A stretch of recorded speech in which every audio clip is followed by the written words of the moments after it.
Boss, magre-resign ako. May sakit kasi ako. Cancer sa ngalangala. Ha? April Fools!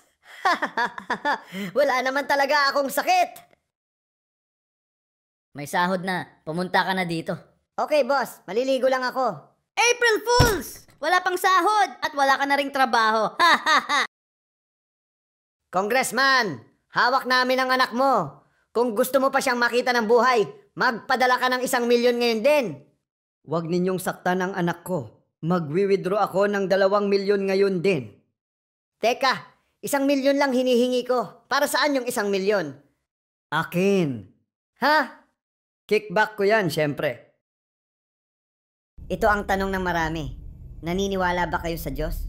Kilala niyo ba si Jesus? Si Jesus? Oo naman. Sa katunayan, 2 beses kada taon siya bumibisita sa planeta namin. Talaga? Eh dito nga halos 2,000 taon na kaming naghihintay sa pagbabalik niya. Sa tuwing bumibisita si Jesus sa planeta namin, nagpapapiesta kami. Naghahanda kami ng mga paborito niyang pagkain. Kayo ba? Anong ginawa niyo noong nagpunta siya dito?